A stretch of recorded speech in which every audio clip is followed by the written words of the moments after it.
Hey y'all, it's the Abstractionist. How are you? So I'm doing all these batch videos, so I gotta really remember all of these things.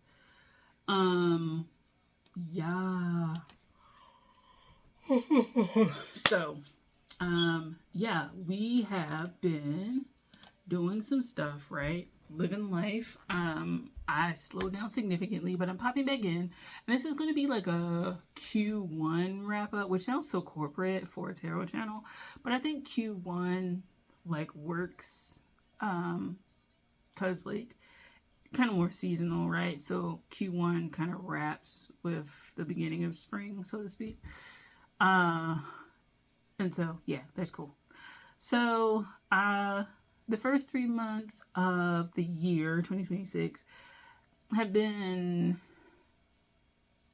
interesting. There's a lot of personal stuff going on in the background, and I have a lot of things that I have to do and be grown up and stuff like that. Saturn, Pisces kind of things, and really now Saturn and Aries kind of things. So I'm thinking about these things to do. They deal with my finances and stability and where I want to go career wise and stuff like that. Uranus is going to be transiting my 10th house, 10th ish, yeah, house. And it means that I really have to get focused on that. Even though my south node is there, it's just some bullshit.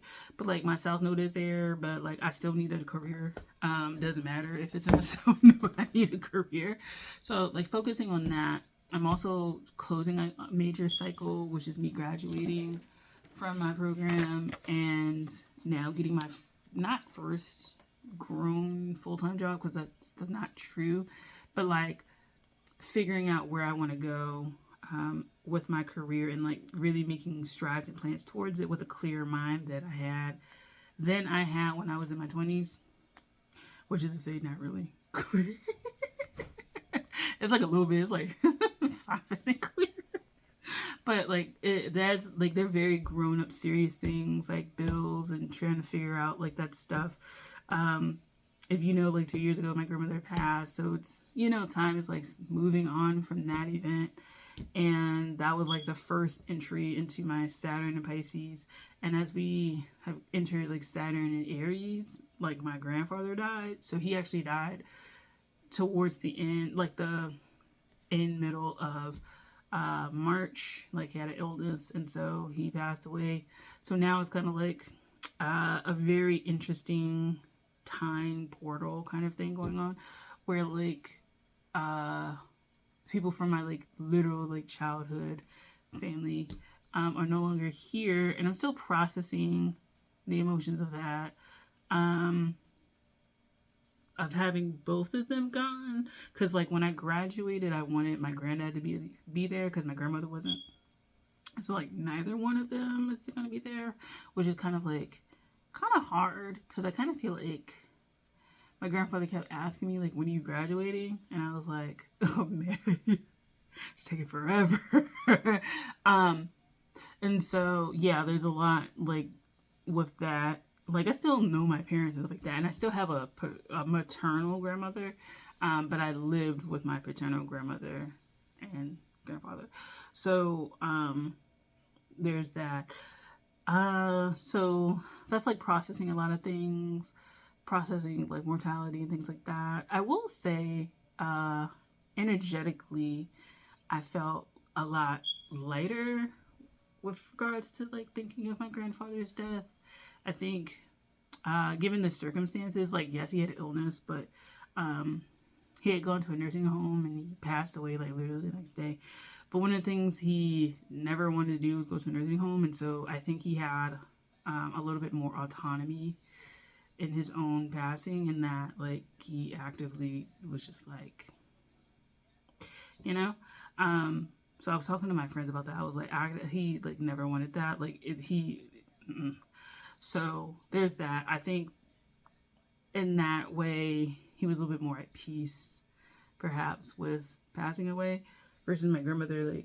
Her passing was very sudden and kind of traumatic, I think, for her experiencing it, and then for the people around, it was more traumatic, because it was being brain dead and taking you off life support and all that kind of stuff. Like all of those things happened versus his was like more like illness and then like moving towards that like nursing home and then like passing, you know. So I just felt like two different energies. I feel like my grandmother's death also emotionally wrecked me a little bit more. I think it was just a sadder circumstance and a more almost like violently ended like kind of circumstance. So there's that. So processing both of those. And yeah, I just thinking about that, and then I also, you know, thinking about legacy, wanting a family of my own, and things like that, and wanting to be a little bit more proactive on that end, like preserving legacy and doing investigation on my roots and stuff like that. So I've been doing a little bit of Ancestry.com in the last 2 years, figuring stuff out. And I'm really like really into it. I like recently saw something where they were talking about like Scorpio third houses. They're the person was like they tend to be really obsessed with like family history and like legacy and the secrets in the family, and I'm like, that is very true. Like I'm very much interested in that, and not necessarily like the secrets of the family, but just like knowing who they are, and it's very investigative for me, and like that Scorpio energy is like very fascinating, wanting to know those things. So yeah, I have a few projects that I want to do regarding that, so stay tuned. Really, I'm not going to show it probably for you guys, I'm sorry. But like that's something that's really important to me, especially as I get older and I'm processing like people from childhood passing away. Like I'm talking about the people who would have been like old, like adults, like people my grandmother would be associating with, like the people I knew from my childhood at my daycare, like stuff like that. Not necessarily people my age that have passed, although there have been a few people that have passed away. I just wasn't close to them, so yeah, my focus has been more like the people around me growing up, like outside of school and stuff, or like affiliated with them, but they were in a supervisory role or something. So like processing things like that, all of those people who like got to see me graduate, or they knew that I graduated, or they, you know, they've always like kept in touch, and to know that they like aren't there anymore, or like once my grandmother died or my grandfather died, like you're really not going to have that much access to them. Like they still may send cards, or they still may try and contact, but like the bond isn't as strong anymore because like the main person that connected you is gone. So like just processing the like just passage of time and aging is kind of one of those things that I'm there. It's like Debbie Downer, sorry for this video, but yeah, like just processing all that. And it's like, it's not like I've done it like so much in this 3-month span. It's been like a more 5-7 year span of me processing those things, of like just taking that in and like what to do with them. But with both grandparents dead on this side, definitely have to like really make some concerted efforts for like future preservation of like information, history, and stuff like that. So there's that. I didn't buy any decks. I haven't bought really any decks in a while. I think the decks that I want are just available online. They're not available in stores. I've been looking at the tarot section at the Barnes and Nobles that I go to. One is like kind of stable, like the section is roughly the same, and then the other location is like they're shifted. This like they put the memoirs wrapped around. It's like eating up all the space that the tarot stuff was on. I think we are not consuming tarot as much. I also think that we also made a lot of like random tarot decks, and we were just trying to fit any niche out there without any real craft or skill towards learning it. It was just more like the aesthetic of it, and I can see why like no one's buying anymore. I think it was just like a really big wave that people were on, and now the wave is done. So I haven't felt the need to like buy any decks.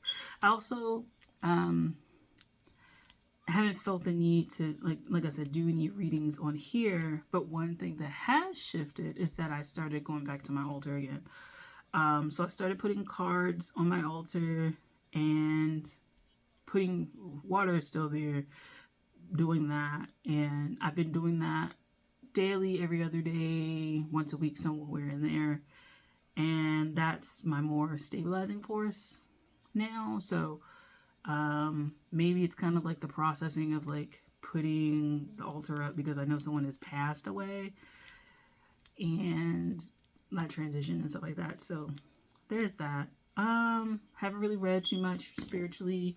Haven't really done too much spiritually. I am back on my bullshit. No, I'm kidding. I'm back on my spiritual tip. I wanted to do a sound meditation class, but it was closed for the year. I just like have too many things that I have to purchase outside of that, and I just couldn't stretch purchasing those things and that. And they only offered it once a year. So once they told me that, I was like, well, that's done. So,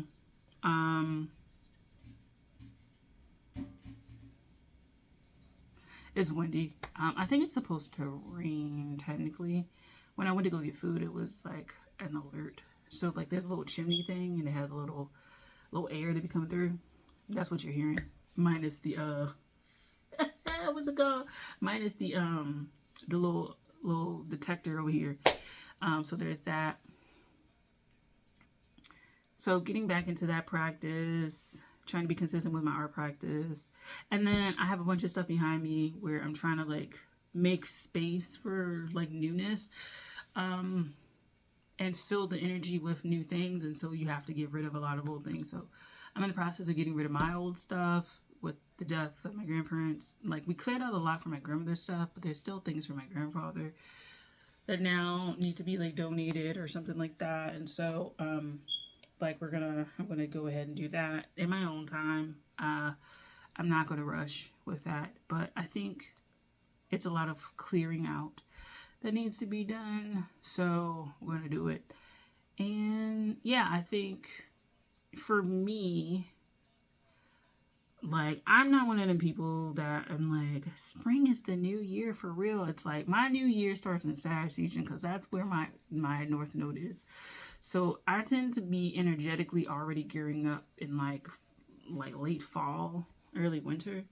So to me, it's just like I gotta wait for y'all to like energetically be there. Even when I wanted to get stuff for plants, like at the dollar store or whatever, like they didn't have it. And I'm just like, just have the gardening section, like, because people keep indoor stuff. But whatever, alas, you guys are on that cycle. I mean, I understand it, but like, also, it's a very northern hemisphere centric kind of idea of spring starting the new year. And the way that we talk about it, because I'm just like, well, for the southern hemisphere, they were technically going into fall. So, like, you know, it reminds me of one of these videos where the girl was talking about the commodification of fall and how, like, it's exported to regions of the world where, like, fall doesn't make sense for them as far as, like, the trees and the leaves and stuff like that. Like, that just isn't realistic because, like, that doesn't happen in their country. It just reminds me of that. Anyway, I think that's it. Yeah, I'll check in with you guys. I'll see what I feel like in the future. But thanks for watching. I'll talk to you guys later. Take care. Bye.